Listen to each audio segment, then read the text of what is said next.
Hello दोस्तों, कैसे हैं आप लोग। उम्मीद करते हैं अच्छे होंगे।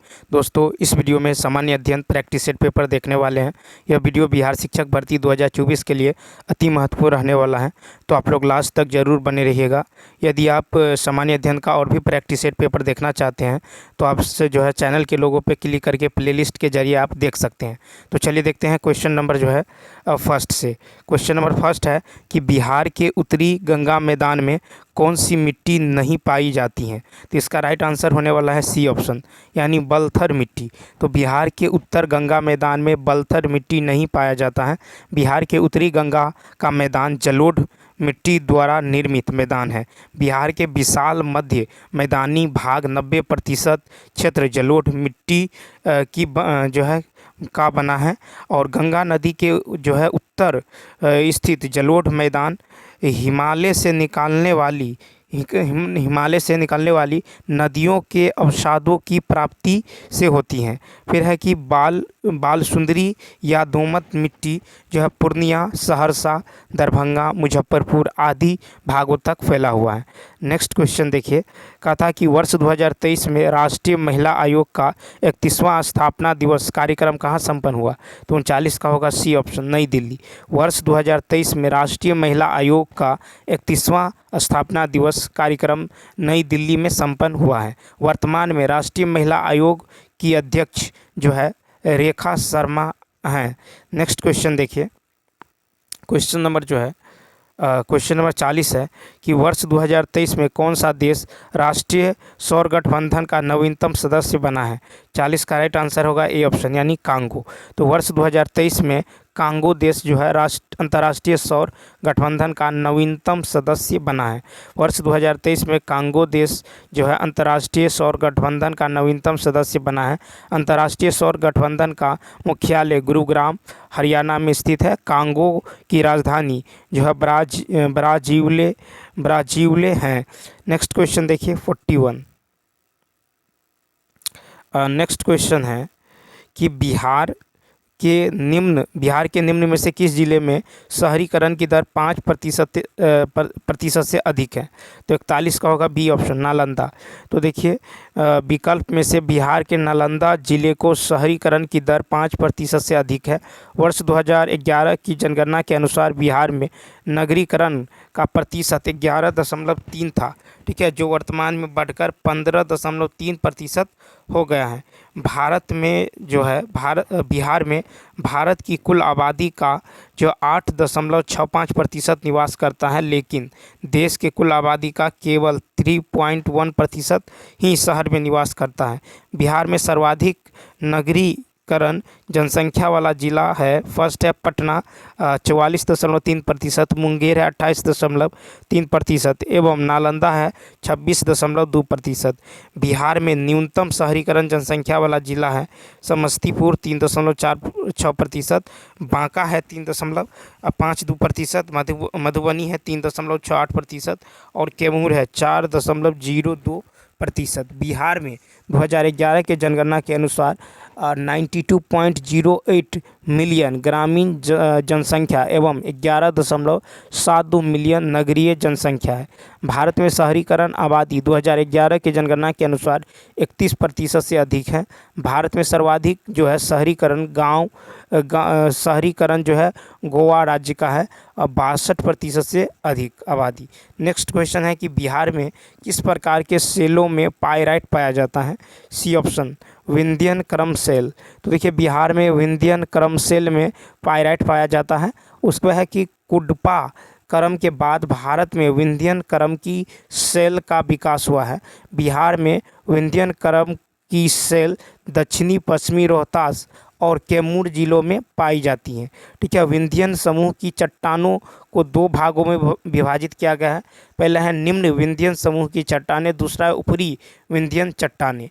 निम्न विंध्यन क्रम के चट्टानें रोहतास जिला में पाया जाता है और यह चूना पत्थर का प्रमुख स्रोत है।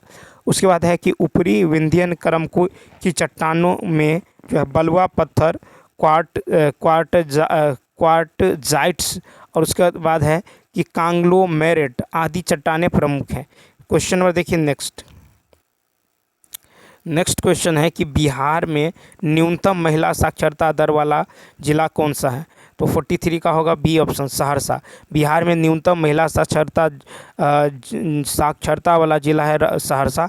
2011 की जनगणना के अनुसार महिला साक्षरता वाला जिले हैं।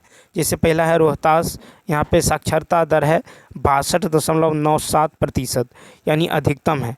फिर देखिए मुंगेर में है 62.1, पटना में 61.96, औरंगाबाद में है 59.71, सिवान में है 58.66%, अररिया में है आपको 43.93%, सीतामढ़ी में है 42.42, पूर्णिया में है 42.34, और मधेपुरा में है 41.74, और सहरसा में है 41.68, जो कि न्यूनतम महिला साक्षरता दर है।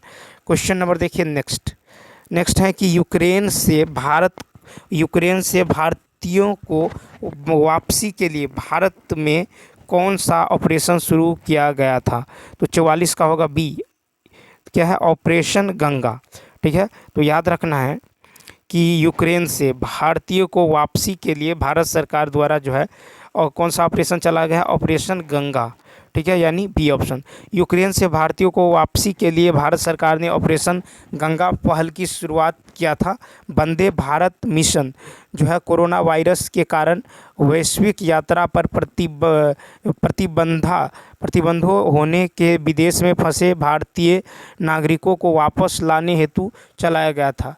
ठीक है, उसके बाद देखिए क्वेश्चन नंबर जो है नेक्स्ट, कहता कि प्रकाश के 7 जो है घटक रंगों में प्रकीर्णन की घटना की खोज 1666 में खाली स्थान द्वारा की गई थी। तो सी ऑप्शन, यानी आइजैक न्यूटन। तो प्रकाश के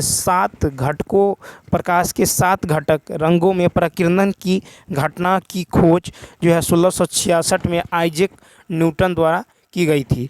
आर्किमिडीज ने उत्प्लावन का नियम जो है दिया था। हेनरी मोसले ने आधुनिक आवर्त सारणी दिए थे।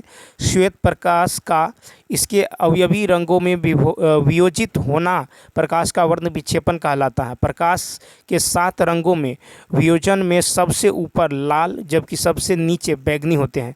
ठीक है, प्रकाश का जो है वर्ण विक्षेपण तरंगदैर्घ्य का व्युत्क्रमानुपाती होता है। ठीक है, क्या होता है? तो व्युत्क्रमानुपाती होता है। उसके बाद देखिए क्वेश्चन नंबर देखेंगे 46। नेक्स्ट क्वेश्चन है कि निम्नलिखित में से कौन सा तत्व अम्लीय ऑक्साइड जो है बनाता है? 46 का होगा ए, परमाणु क्रमांक 7 वाला तत्व। अम्लीय ऑक्साइडों का निर्माण अधातुओं का लक्षण है। यहाँ परमाणु क्रमांक 7 वाला तत्व एक अधातु अर्थात नाइट्रोजन है। धातु के ऑक्साइड की प्रकृति क्षारीय होती है, जैसे Na2O, K2O, CaO।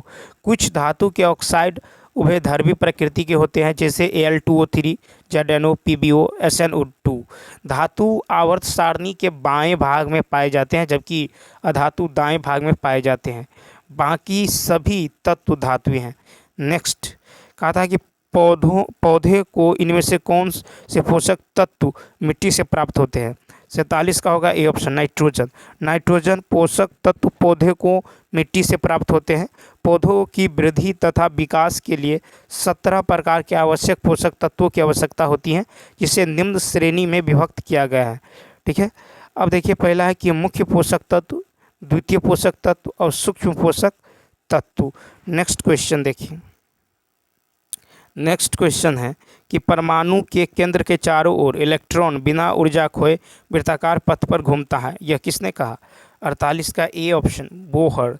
तो देखिए कि परमाणु के केंद्र के चारों ओर इलेक्ट्रॉन बिना ऊर्जा खोए वृत्ताकार पथ पर घूमता है, यह जो है बोहर ने कहा था। इससे संबंधित योजना को बोहर और ब्यूरी ने 1921 में अपने द्वारा अलग अलग प्रस्तुत किया। परमाणु के नाभिक का सिद्धांत रदरफोर्ड ने दिया था। परमाणु की संरचना का आधुनिक सिद्धांत जो है श्रोडिंगर ने दिया। उसके बाद है बोर के अनुसार यदि कोई इलेक्ट्रॉन नाभिक के चारों ओर चक्कर लगाता है तो उसका कुल कोणीय संवेग संरक्षित रहता है। नेक्स्ट है कि प्रोटीन की कमी से कौन सा बीमारी होती है? तो डी ऑप्शन। तो देखिए प्रोटीन की कमी से बच्चों में क्वाशियोरकोर एवं मैरास्मस नामक रोग होता है। हीमोग्लोबिन की मात्रा कम हो जाने पर एनीमिया रोग होता है। फेफड़ों तक सांस ले जाने वाली नलियों की जो है अंदरूनी परत पर सूजन हो जाने को जो है ब्रोंकाइटिस रोग कहा जाता है। यह वायरस संक्रमण से होता है। क्वाशियोरकोर ऐसे भौगोलिक क्षेत्र में पाया जाता है जहां खाद्य पदार्थ में प्रोटीन के सीमित स्रोत हैं। नेक्स्ट क्वेश्चन देखिए 50। नेक्स्ट क्वेश्चन है कि पौधों में गैसों का विनिमय किसके द्वारा होता है? तो इसका जो राइट आंसर होगा डी ऑप्शन।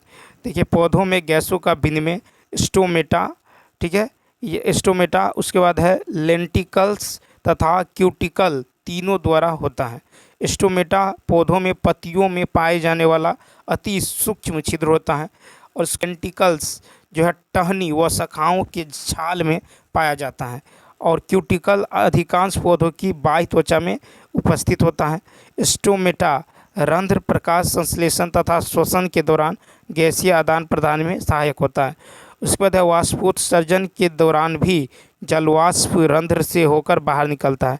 ग्रेना में प्रकाश जो है अभिक्रिया होता है और स्टोमेटा में जो है अप्रकाशीय अभिक्रिया होता है। नेक्स्ट क्वेश्चन देखिए 51। देखिए नेक्स्ट क्वेश्चन है कि निम्नलिखित में से कौन सा गुणधर्म सामान्यतः आयनिक यौगिकों के द्वारा जो है प्रदर्शित नहीं किया जाता है? तो बी ऑप्शन। ठोस अवस्था में विद्युत चालकता। आयनिक यौगिक जो है ठोस अवस्था में विद्युत चालकता प्रदर्शित नहीं करते हैं क्योंकि कठोर संरचना के कारण ठोस अवस्था में आयनों की गति संभव हो नहीं है। आयनिक यौगिक जल में घुलनशील होते हैं। यह कार्बनिक विलायकों में अघुलनशील होते हैं। आयनिक यौगिक प्रबल यौगिक होते हैं। इनका क्वथनांक एवं गलनांक उच्च होते हैं। फिर देखिए क्वेश्चन नंबर जो है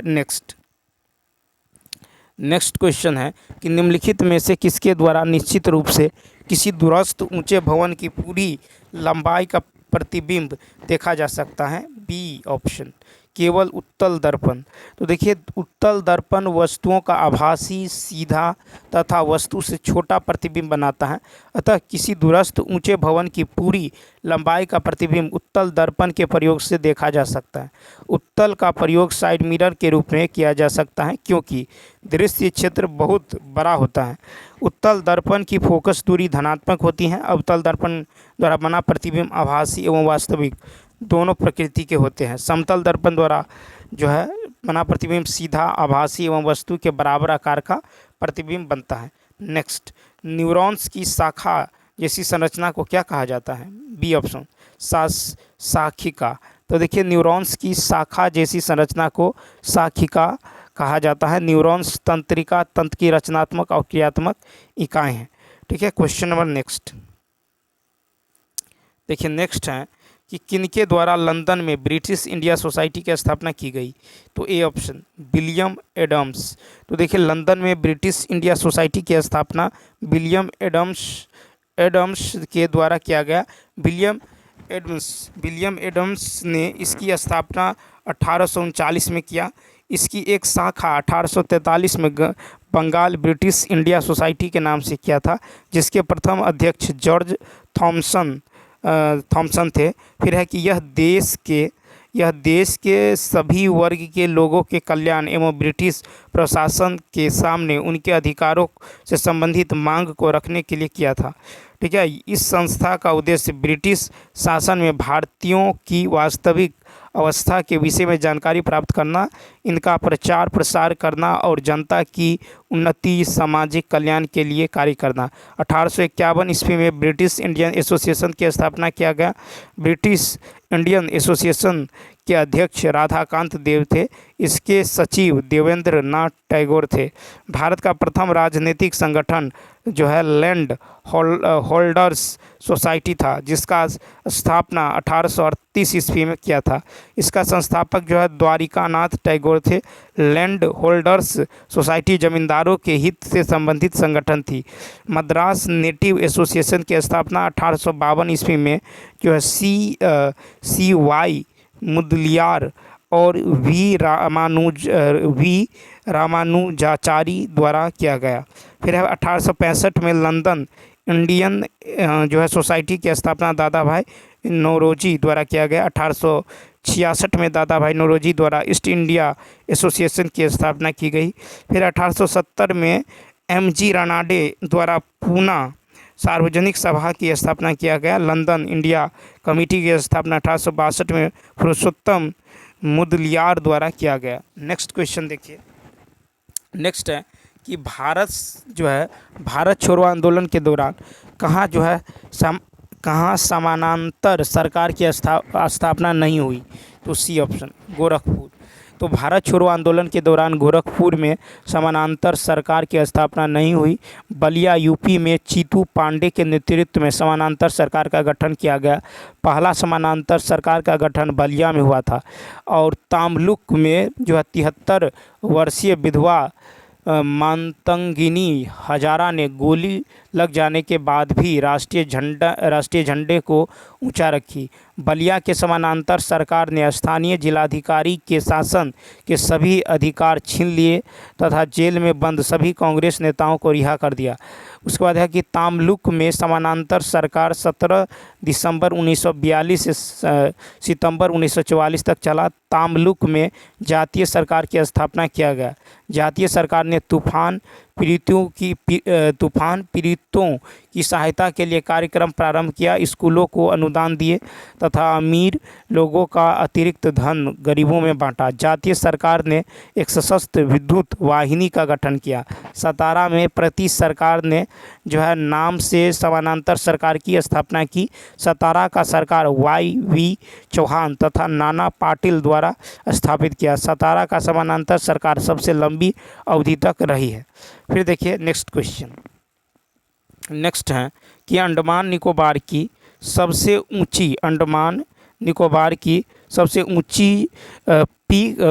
ऊंची चोटी सैंडल पीक किस द्वीप पर स्थित है?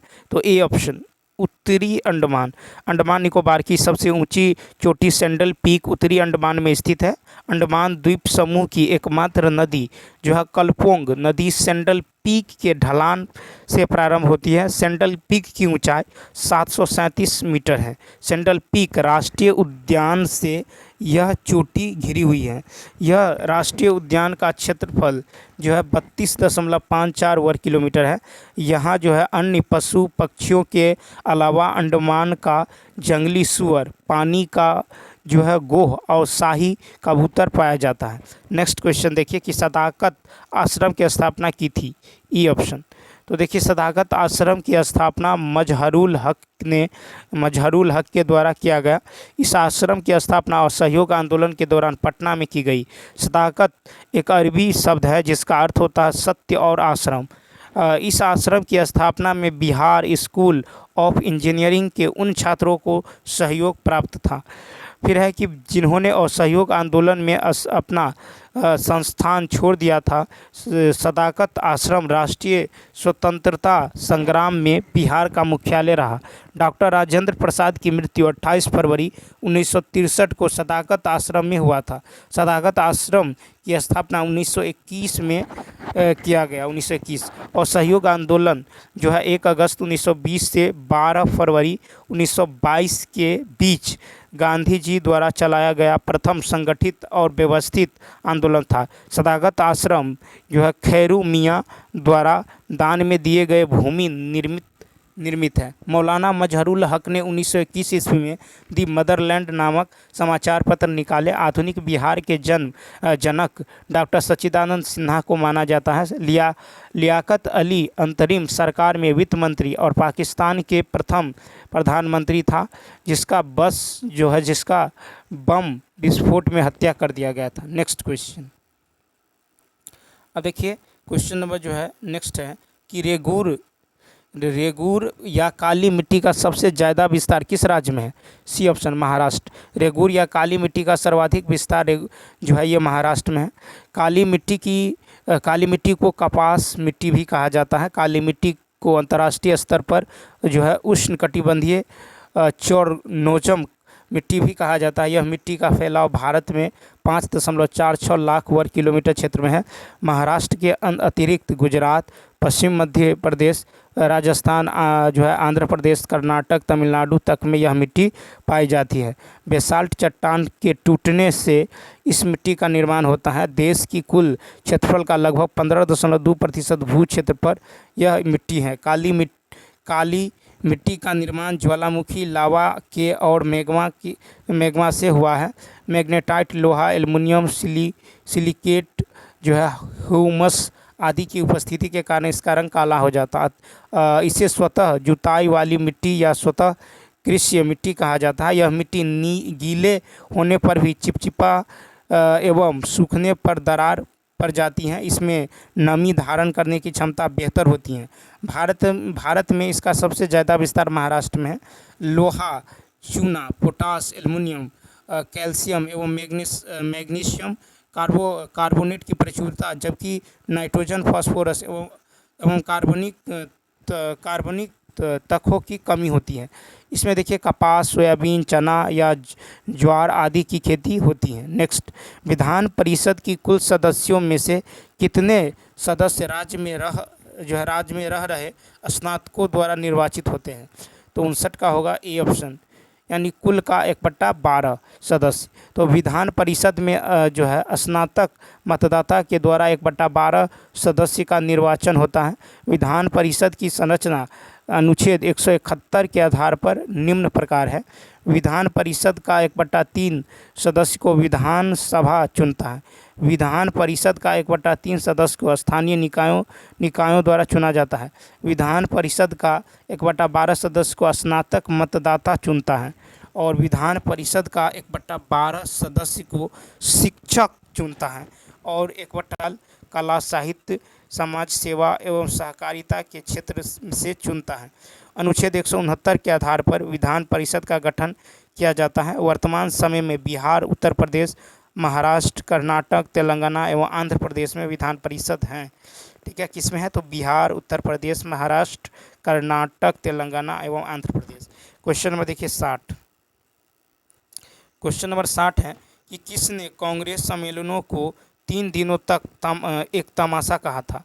तो इसका जो राइट आंसर होगा सी, अश्विनी कुमार दत्त। तो देखिए अश्विन कुमार दत्त ने कांग्रेस सम्मेलनों को 3 दिनों का तमाशा कहा था। वे प्रसिद्ध राजनीतिज्ञ, सामाजिक कार्यकर्ता एवं हिंदू राष्ट्रवादी थे। भारतीय स्वतंत्रता संग्राम का 3 चरण था।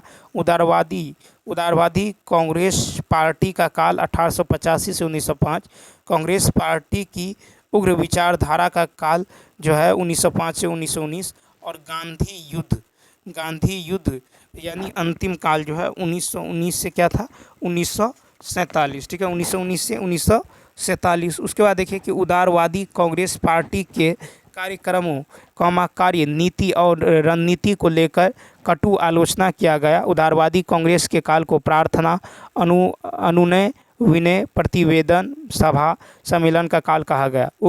उग्र राष्ट्रवादी विचार धाराओं के नेताओं ने उदारवादी कांग्रेस नेताओं के नीतियों का कटु आलोचना करते हुए राजनीतिक भिक्षावृत्ति कहा था। अरविंद घोष ने उदारवादी कांग्रेस की तुलना क्षय रोग से किया था। उसके बाद डफरी ने कहा था कि कांग्रेस अल्पमत की प्रतिनिधि करती है, बहुमत की नहीं। कर्जन ने कहा कि कांग्रेस लड़खड़ा रही है। भारत में रहते हुए मेरा अंतिम इच्छा है कि इसके पतन में सहायक बनूं। उदारवादी कांग्रेस की सबसे कटु आलोचना बाल गंगाधर तिलक ने किया। बाल गंगाधर तिलक ने उदारवादी कांग्रेस की तुलना बरसाती मेढक से किया। बाल गंगाधर तिलक ने कहा कि साल में 3 दिन बरसाती मेढक की तरह टर्टर करने से कुछ हासिल नहीं होगा। ठीक है, कुछ हासिल नहीं होगा। उसके बाद देखिए क्वेश्चन नंबर जो है 61। क्वेश्चन नंबर 61 है कि किसने कांग्रेस से अलग होकर पृथक कांग्रेस राष्ट्रवादी दल का गठन किया था? तो सी ऑप्शन, मदन मोहन मालवीय। पंडित मदन मोहन मालवीय कांग्रेस से अलग होकर जो है कांग्रेस राष्ट्रवादी दल का गठन किया था। बहुमुखी व्यक्तित्व के धनी मालवीय जी एक जो है शिक्षाविद थे। इन्होंने 1909 में लीडर समाचार पत्र का प्रकाशन किए। 1915 में इन्होंने हिंदू महासभा नामक संगठन का जो है गठन किए। ये 1931 में द्वितीय गोलमेज सम्मेलन में भी भाग लिए। इन्हें महात्मा गांधी ने महामना की उपाधि प्रदान की। पंडित मदन मोहन मालवीय ने 1916 में बनारस हिंदू विश्वविद्यालय की स्थापना की।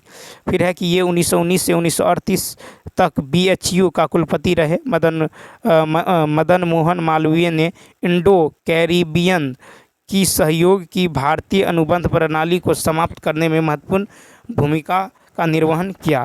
फिर है कि 1924 से 46 तक हिंदुस्तान टाइम्स के अध्यक्ष थे और हिंदुस्तान दैनिक समाचार पत्र के प्रकाशन इनके प्रयास से हुए थे।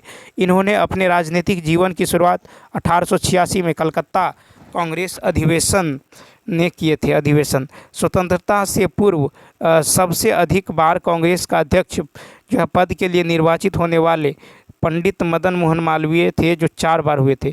इन्होंने 1909 के लाहौर और 1918 के दिल्ली अधिवेशन की अध्यक्षता की, लेकिन 1932 और 1933 में कांग्रेस अधिवेशन की अध्यक्षता नहीं कर सके।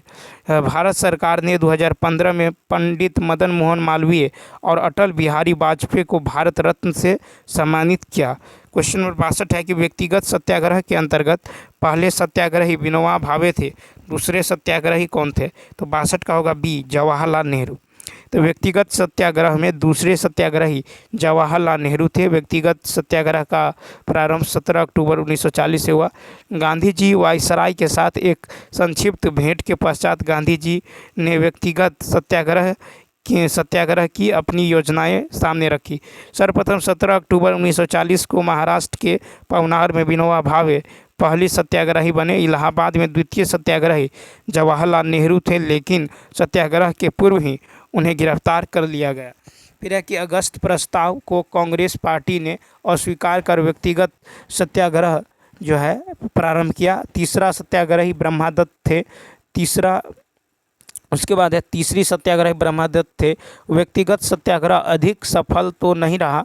व्यक्तिगत सत्याग्रह का उद्देश्य था भारतीय नाजीवाद और साम्राज्यवाद शासन में किसी का समर्थन नहीं करना और मांगों को शांतिपूर्वक स्वीकार करने के लिए सरकार को एक और मौका देना।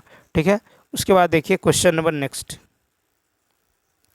नेक्स्ट है कि बिहार के किस नदी का उद्गम स्थल मध्य प्रदेश के पठारी भाग में स्थित है? 63 का बी, सोन नदी का उद्गम स्थल मध्य प्रदेश के अमरकंटक पठार है। सोन नदी मध्य प्रदेश, उत्तर प्रदेश, झारखंड और बिहार से जो है प्रवाहित होती है। यह नदी लगभग 784 किलोमीटर लंबी है। यह नदी दक्षिण से गंगा में मिलने वाली सबसे लंबी नदी है। यह नदी पटना के मनेर के पास गंगा नदी में मिलती है।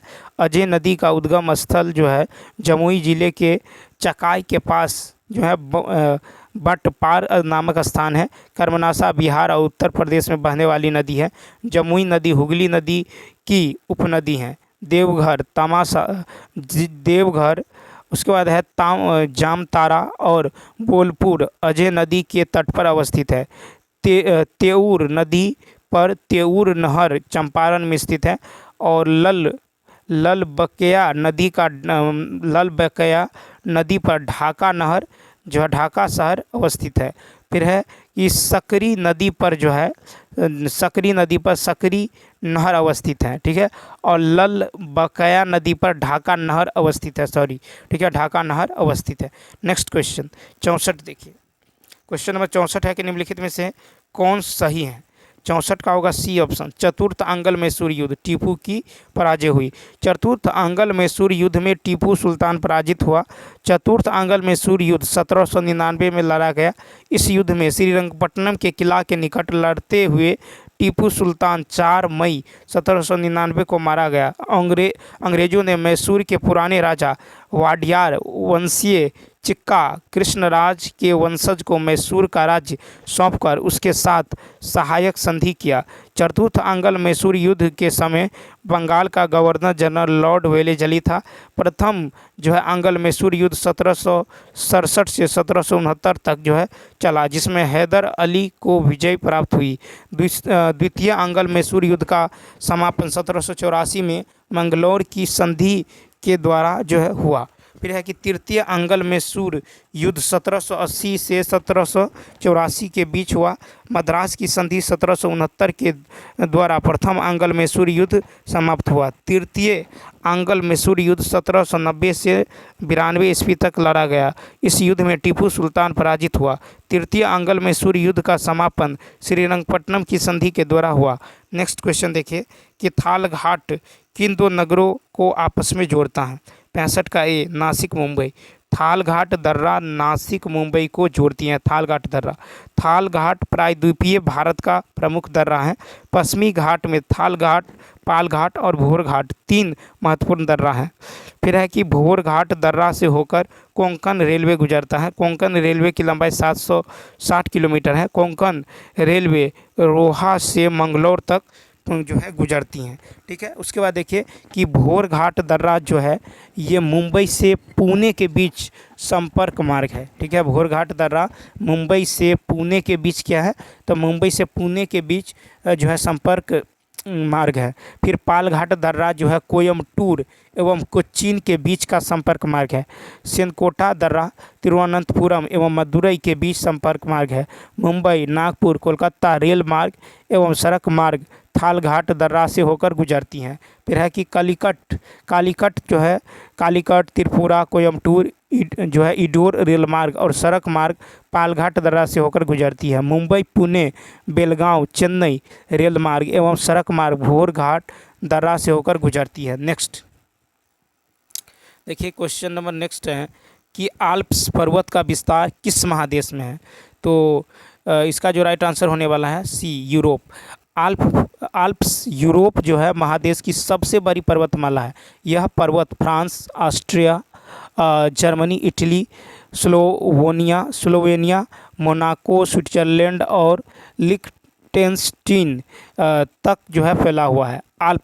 आल्प्स पर्वत की सबसे ऊंची चोटी जो है मोंट ब्लैंक फ्रांस में स्थित है। पश्चिम से पूर्वोत्तर की ओर चलने वाली यह पर्वत की श्रेणी 1200 किलोमीटर लंबी है। इस पर्वत की सर्वोच्च शिखर में जो है मोंट ब्लैंक की ऊंचाई 4810 मीटर है। आल्प्स पर्वत जो है वलित या मुर्दार पर्वत है। आल्प्स पर्वत का शाब्दिक अर्थ है अनिश्चित। विश्व की सबसे लंबी पर्वत श्रृंखला एंडीज है जो दक्षिण अमेरिका के पश्चिमी तट पर स्थित है। एंडीज पर्वतमाला की लंबाई 7000 किलोमीटर से अधिक है। Colombia, Argentina, Chile, Bolivia, Peru, Ecuador और वेनेजुएला देशों से होकर एंडीज पर्वतमाला गुजरती है। यूरोप की सबसे ऊंची चोटी माउंट एल्ब्रुस है। अफ्रीका महादेश का सबसे ऊंची चोटी जो है माउंट किलिमंजारो है। ऑस्ट्रेलिया की सबसे ऊंची चोटी जो है माउंट कोयस्को है। ठीक है, नेक्स्ट क्वेश्चन देखिए 67 कहता है हॉर्न ऑफ अफ्रीका कहलाने वाले विभिन्न 4 देशों में कौन सा स्थल रुद्ध है? तो 67 का होगा बी ऑप्शन, इथियोपिया। तो हॉर्न ऑफ अफ्रीका कहलाने वाले विभिन्न 4 देशों में इथियोपिया देश स्थल रुद्ध है। अफ्रीका का सिंह पूर्वी अफ्रीका का एक प्रायद्वीप है। कहता यह जो है अरब सागर से अदन की खाड़ी के दक्षिणी किनारे तक स्थित है। मानचित्र पर उसका स्वरूप एक सिंह के समान लगता है। इसे जो है मध्ययुगीन काल में बिलाद अल बर्बर कहा जाता था। अफ्रीका में सिंह के क्षेत्र में इरिट्रिया, जिबूती, इथियोपिया और सोमालिया जैसे देश स्थित हैं। इसका क्षेत्रफल लगभग 18,82,757 वर्ग किलोमीटर है। और HOA को सोमाली प्रायद्वीप भी कहा जाता है। ठीक है, अफ्रीका के बाहर प्रवास का दक्षिणी मार्ग बाब अल मंडेब के माध्यम से हॉर्न ऑफ अफ्रीका में हुआ है। ठीक, नेक्स्ट क्वेश्चन देखिए जो है क्वेश्चन नंबर 68 नेक्स्ट है कि निम्न में से किस अधिनियम के अंतर्गत कंपनी के कर्मचारियों को निजी व्यापार करने पर प्रतिबंध लगा दिया गया। 68 का होगा A option, regulating act 1773। Regulating act 1773 के अंतर्गत कंपनी के कर्मचारियों को निजी व्यापार करने पर प्रतिबंध लगा दिया गया। इस एक्ट का उद्देश्य भारत में ईस्ट इंडिया कंपनी की गतिविधियों को ब्रिटिश सरकार को निगरानी में लाना था। साथ ही कंपनी की संचालक समिति में जो है आमूल चूक परिवर्तन करना था। बंगाल के गवर्नर को जो है गवर्नर जनरल बना दिया गया। नेक्स्ट है कि कलकत्ता में सर्वोच्च न्यायालय के नाम से एक न्यायालय की स्थापना की गई। रेगुलेटिंग एक्ट 1773 के द्वारा ईस्ट इंडिया कंपनी पर ब्रिटिश संसद का नियंत्रण प्रारंभ हुआ। गवर्नर जनरल की सहायता के लिए 4 सदस्यों की एक कार्यकारिणी परिषद का गठन किया गया। गवर्नर जनरल के कार्यकारिणी परिषद के सदस्य था George Monson, George Clavering, Richard Barwell और फिलिप फ्रांसिस। रेगुलेटिंग एक्ट के द्वारा केंद्रीय प्रशासनिक तंत्र की नींव डाली गई। इस एक्ट के द्वारा बंगाल प्रेसिडेंसी के अधीन मद्रास प्रेसिडेंसी और बॉम्बे प्रेसिडेंसी को कर दिया गया। पिट्स ऑफ इंडिया एक्ट 1784 के द्वारा ईस्ट इंडिया कंपनी में वैध जो है शासन लागू किया गया। फिर है कि 1883 के चार्टर एक्ट द्वारा कंपनी के व्यापारिक कार्यों से मुक्त कर विशुद्ध रूप से एक राजनीतिक प्रशासनिक संगठन हो गई। 1853 के चार्टर के अधीन 1854 में 6 सदस्यीय विधायिका परिषद का गठन किया गया। इस प्रकार भारत में संसदीय प्रणाली का शुरुआत हुआ। नेक्स्ट है कि इनमें से कौन सा अपशिष्ट पर्यावरण को सबसे कम क्षति पहुंचाता है। ए ऑप्शन, कागज़ के कप। तो कागज़ के कप का अपशिष्ट पर्यावरण को सबसे कम जो है क्षति पहुंचाता है। पर्यावरण को क्षति से बचाने का उपाय जो है निम्न है कि वाहित मल को नदियों में छोड़ने के पूर्व कृत्रिम तालाबों में रासायनिक विधि द्वारा उपचारित जो है करना चाहिए। कारखानों के चिमनियों की ऊंचाई अधिक रखना चाहिए। अधिक से अधिक वृक्षारोपण करना चाहिए। मोटर कारों और स्वचालित वाहनों को ट्यूनिंग करवाना चाहिए। उद्योगों और कारखानों को शहरों या आबादी से दूर स्थापित करना चाहिए। नेक्स्ट देखिए, नेक्स्ट क्वेश्चन है निम्न में से कौन सा ऊर्जा एक पारंपरिक स्रोत नहीं है। तो डी ऑप्शन। तो देखिए, विकल्प में से एक से अधिक जो है ज्वारीय ऊर्जा, सौर ऊर्जा तथा नाभिकीय ऊर्जा का एक पारंपरिक स्रोत नहीं है। जल वैद्युत ऊर्जा का एक पारंपरिक स्रोत है। ठीक है, तो ऊर्जा के पारंपरिक स्रोत है जीवाश्म ईंधन, ताप विद्युत संयंत्र, जल विद्युत संयंत्र, पवन ऊर्जा। ठीक है, और गैर पारंपरिक स्रोत हैं सौर ऊर्जा, ज्वारीय तरंग ऊर्जा और भूमि क्या है उसके बाद है कि आपको नाभिकीय ऊर्जा। ठीक, उसके बाद चलिए देखिए, इसमें जो है कुछ मैथ के भी क्वेश्चन हैं, इसको सॉल्व कर लेते हैं। ठीक है, तो मैथ के क्वेश्चन है, तो चलिए देख लेते हैं यहाँ। तो यहाँ से चलिए जो है देख लेते हैं। कहता है कि के किस मान के लिए x के पावर 8 के x Q minus 2x plus 1 का एक गुणनखंड x प्लस 1 है। ठीक है, तो के किस मान के लिए, तो यहाँ पे गौर करेंगे तो देखिए यहाँ हो जाएगा आपको fx जो है fx दे दिया गया है। fx जो है यहाँ पे है fx जो है ये दे दिया गया है x के पावर 8 के x Q minus 2x plus 1। तो यहाँ पे हम क्या लेते हैं, x बराबर -1 लेते हैं। ठीक है, क्योंकि x प्लस 1 का रहा, तो x बराबर क्या लेते हैं -1। तो जहाँ जहाँ x है वहाँ -1 लेंगे। तो यहाँ होगा -1 के पावर 8, ठीक, प्लस k इंटू -1 का क्यूब, ठीक, और -2 इंटू -1 प्लस में क्या होगा 1। ठीक है, तो ये हो जाएगा आपको -1 के पावर 8, तो क्या होगा +1। ठीक है, पावर में जो है इवन नंबर है। फिर हो जाएगा यहाँ पे देखिए माइनस, यहाँ पे है 3 पावर में यानी 3 यानी ऑड नंबर है, तो यहाँ पे होगा -k, क्या होगा -k होगा। फिर देखिए यहाँ पे होगा माइनस +2 + 1। ठीक है, +2 + 1 यानी ये हो जाएगा। अब बराबर में क्या कर लेंगे, बराबर में अब 0 कर लेंगे। ठीक है, 0 रख लेंगे, तो ये हो जाएगा आपको k इक्वल टू क्या होगा 4, k इक्वल टू क्या होगा 4 होगा, यानी इसका राइट आंसर क्या होगा, तो इसका राइट आंसर होने वाला है ई ऑप्शन। ठीक है, अब चलिए देखते हैं नेक्स्ट क्वेश्चन 32। देखिए 32 है कि किसी वस्तु का अंकित मूल्य 740 है, लगातार 15% x% छूट के बाद जो है इतना में बेच दी जाती है, x का मान क्या होगा, x का मान जो है क्या रहने वाला है। तो देखिए 740, ठीक 740, और कहता है कि 15% छूट दिया जाता है, तो बचा कितना 85/100, फिर जो है x% का छूट दिया जाता है, तो 100 माइनस x बटा में 100, ठीक है।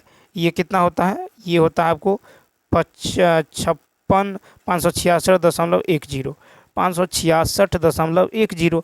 अब देखिए यहाँ से यदि आप डेसिमल उड़ाएंगे तो नीचे में 2 जीरो से 2 जीरो कट जाएगा, ठीक है। जब सॉल्व करेंगे तो x का मान आएगा 10%, यानी ए ऑप्शन। अब चलिए देखते हैं नेक्स्ट 33। क्वेश्चन नंबर 33 है कि यदि 4 minus 2 sine square theta minus 5 cos theta बराबर इतना है, तो कहता है साइन थीटा और टेन थीटा का मान क्या होगा। तो यहाँ पे देखिए 4 माइनस 2 और साइन स्क्वायर थीटा को लिख सकते हैं 1 minus cos square theta, 1 minus cos square theta, ठीक।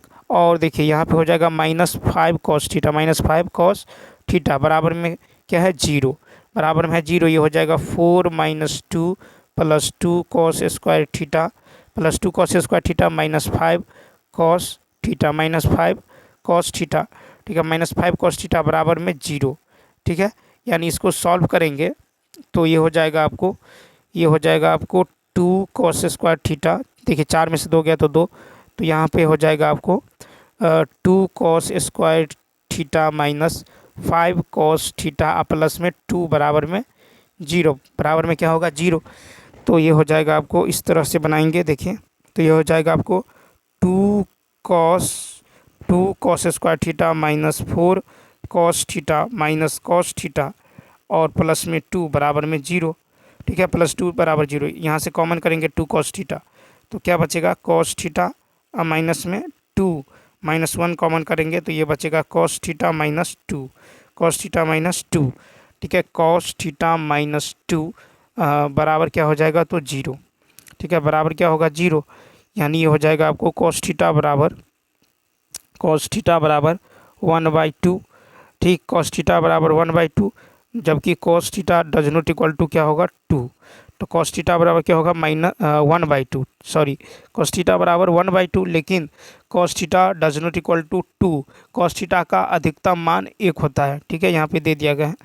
तो देखिए तो ये हो जाएगा आपको कॉस थीटा बराबर कॉस जो है 60 डिग्री का मान होता है कितना 1/2, थीटा बराबर क्या होगा 60, थीटा बराबर 60 होगा।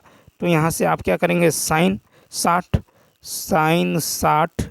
प्लस टेन 60 का मान निकालेंगे, तो साइन 60 का होता है √3/2, टेन 60 होता है √3, सॉल्व करेंगे तो ये होगा 3√3/2, बी ऑप्शन। नेक्स्ट क्वेश्चन है कि 4 वर्ष पूर्व ए और बी की आयु का अनुपात दे दिया गया है, ठीक है। 4 वर्ष पूर्व जो है ए और बी की आयु का अनुपात है 4:5, 4 वर्ष पहले। फिर है कि अब से 8 वर्ष बाद, 8 वर्ष बाद जो है इसका रेशियो दिया है 11:13, 11:13। इन दोनों में अंतर देखिए कितना का है, 4:11 में तो 7 का है, 5:13 में कितना का है तो 8 का है, ठीक। तो 5 में से 4 गया तो कितना हुआ 1, तो इसको जो है 1 से गुना कर दीजिए, 11:13 में 2 का अंतर है तो ऊपर वाले को 2 से गुना कर दीजिए, तो हो जाएगा 4 दूनी 8 और 5 दूनी 10, और नीचे तो वही रहेगा। अब देखिए 8 और 11 में 3 का अंतर है, 10 और 13 में 3 का अंतर है, यानी तो 3 इक्वल टू कितना होगा 3 यूनिट बराबर इन दोनों में कितना का अंतर है 8 - 4 में 12 का अंतर है, कितना का अंतर है 12, तो 1 यूनिट का मान कितना निकला 4। हमको निकालना क्या है तो उन दोनों की वर्तमान आयु का जो है कुल योग निकालना है, वर्तमान आयु का कुल योग। तो देखिए 8 10 और 8 कितना हो गया 18, तो इसको 18 से गुना करेंगे कितना होगा 18 चौक 72, ठीक है, कितना होगा तो 18 चौक 72 होगा, ठीक। अब देखिए चूँकि ये 4 वर्ष पहले का है तो दोनों करेंगे तो 72 और 8 कितना होगा 80, 80 यानी सी ऑप्शन। तो 34 का क्या होगा सी ऑप्शन। अब चलिए देखते हैं क्वेश्चन नंबर 35। अब नेक्स्ट क्वेश्चन है कि ए बी और सी की दक्षताओं का अनुपात दे दिया गया है। वे तीन एक कार्य को एक साथ मिलकर 9 दिनों में करते हैं, वे तीनों। तो देखिए एफिशिएंसी है कितना, तो टोटल वर्क निकल जाएगा आपको टोटल एफिशिएंसी 5 + 3 + 2 5 3 8 2 10 × 9, ठीक, यानी कितना कार्य 90। कहता सी अकेला उस कार्य के 40%, तो सी का एफिशिएंसी कितना है 3 है। इसका 40% कार्य के 40% भाग 40%, तो देखिए यहाँ से 2 जीरो से 2 जीरो कट जाएगा, फिर 3 तिया 9, 4 तिया कितना हुआ 12, सी ऑप्शन। तो 35 का होगा सी ऑप्शन। क्वेश्चन नंबर देखिए नेक्स्ट है कि समांतर श्रेणी की 10 संख्याओं का योग जो है 390 है। तीसरी संख्या 19 है, पहली संख्या ज्ञात करें। तो देखिए 10 संख्याओं का योग दे दिया गया, तीसरी संख्या 19 है। ठीक है, तीसरी संख्या कितना है 19। ठीक है, तो तीसरी संख्या यदि 19 है तो a + 2d का मान कितना है 19 है। ठीक, a + 2d का मान कितना है 19 है, और 10 संख्या का योग दे दिया गया है। 10 संख्या का योग, AP में 10 संख्या का योग यदि देखें तो क्या होता है, S10 बराबर होगा 10/2 into 2a + 9d, 2a + 9d, यानी 390 बराबर होगा 5 इंटू 2a + 9d। ठीक है, 2a + 9d, यानी ये हो जाएगा 2a + 9d बराबर कितना 78। इसको मान लेंगे समीकरण 2, इसको मान लेंगे समीकरण 1। तो a + 2d बराबर 19 और 2a + 9d बराबर कितना है 78। ठीक है, कितना है 78। अब यहाँ क्या कीजिए, तो समीकरण इन दोनों को सॉल्व करेंगे तो a का मान निकल जाएगा आपको कितना 3। a का मान कितना निकल जाएगा 3, तो a ऑप्शन। नेक्स्ट क्वेश्चन देखिए, एक समबाहुभुज के प्रत्येक बाह्य कोण की माप 45 है, तो उसकी भुजाओं की संख्या। तो यहाँ पे देखिए प्रत्येक बाह्य कोण की माप दे दिया गया है। ठीक है, तो समबाहुभुज के प्रत्येक बाह्य कोण होता है 360 डिग्री बाई n। ठीक है, 360 डिग्री बाई n। ठीक है, प्रत्येक बाह्य कोण, तो एक समबाहुभुज के प्रत्येक बाह्य कोण का माप कितना होता है 360 डिग्री बटा में n, और बाह्य कोण कितना है, तो बाह्य कोण है 345 डिग्री, तो 45 डिग्री बराबर होगा 360 डिग्री बाई n। ठीक है, तो n बराबर होगा 360 बटा में 45, ये कट जाएगा 8 मरतबे, तो इसका सी ऑप्शन क्या होगा, राइट होगा। भुजाओं की संख्या कितना है 8 है, भुजाओं की संख्या कितना है 8 है। तो चलिए दोस्तों, इस वीडियो में इतना ही। यदि यह वीडियो अच्छा लगा हो तो लाइक, शेयर और सब्सक्राइब करना ना भूलें। साथ ही साथ कमेंट करके बताइए कि यह कैसा लगा। तो चलिए मिलते हैं नेक्स्ट वीडियो में। Thanks for watching.